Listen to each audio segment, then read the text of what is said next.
You see that vulture? That is a form of consciousness. Like me, and like everything.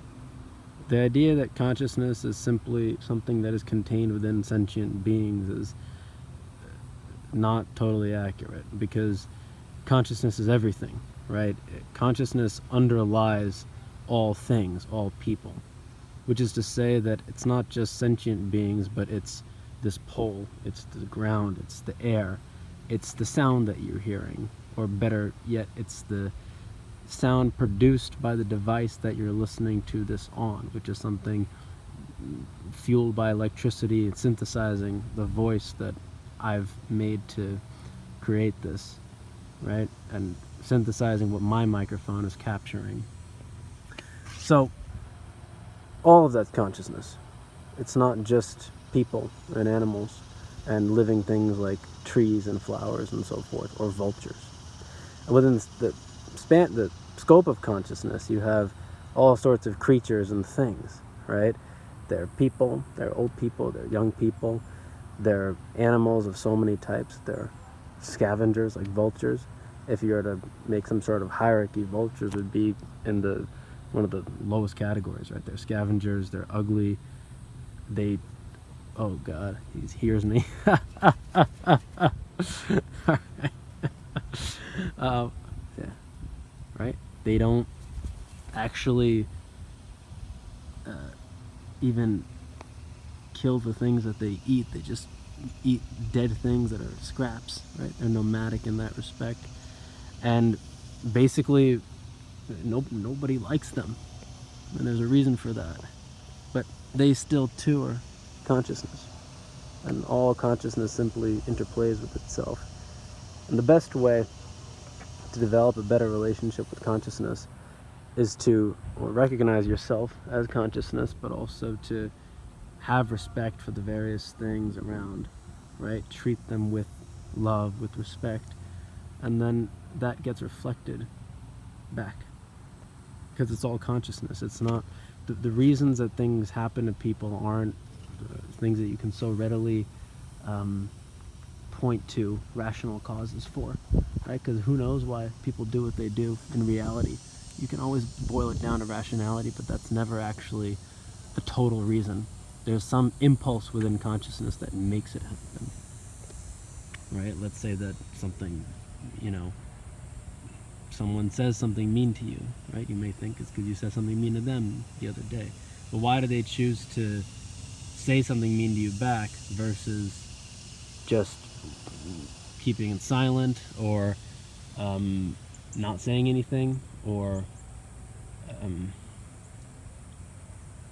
sorry, I'm tired right now, or deciding to forgive you, right? Why do they choose to do whatever they did? Well, whatever impulse they have was spawned by consciousness, the total consciousness. And while they may think they have a free will with respect to how they behave, if you really think about it, I mean, people simply react as per what their impulses are, and where do their impulses come from, right? Why did Kurt Cobain, the Nirvana singer, why did he kill himself when he became suicidal? Versus Eckhart Tolle, who became suicidal, tried to kill himself, and had a spiritual epiphany. Where did the thoughts for each one come from? Do they independently generate those thoughts, or did the thoughts essentially just simply come through them and they acted as per? You see? So again, whatever happens, no matter what it is, whether it's a vulture eating a dead deer, which is actually happening in these woods back here, but it was, the smell is there a little bit still, or whether it's a beautiful clear sky, or some clouds passing by, or some flowers and trees, whatever it may be, it's all the will of consciousness. All things arise from it, all things which are physical, all things which are anything at all, because consciousness is total. It is nothing, it is no thing, it is life energy. Then of itself it spawns a multitude of forms of things, that variegate into a lot of things. Turtles, vultures, trees of many, many types. And we can intellectually study these things and know what they are at a scientific level. That doesn't mean there's a vulture there, you see. There's a vulture there. But that doesn't mean that we actually know what it is with respect to its deeper essence. Right? A vulture is actually a lot like us, because it's a life form that needs to survive, and it does what it can. It lives in packs. It eats. Yeah. But even if it wasn't like us, it'd still be consciousness. So it's all consciousness. So whatever we can learn from that, we can learn from that and further elevate our own path in understanding consciousness.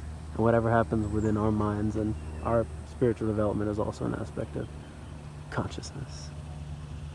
So it turns out that thing that the vulture was like picking at, I thought it was a piece of wood from where I was sitting. It's a dead turtle, but it's also consciousness. See? So the life was within that body, right? And it was an alive body. Then probably the turtle got fried by being on the tennis court and died. The body died, and then the life went elsewhere. So the consciousness in the vulture saw physical flesh for it to eat, which is also consciousness. And then it tried to eat it, but maybe the turtle is too crisped.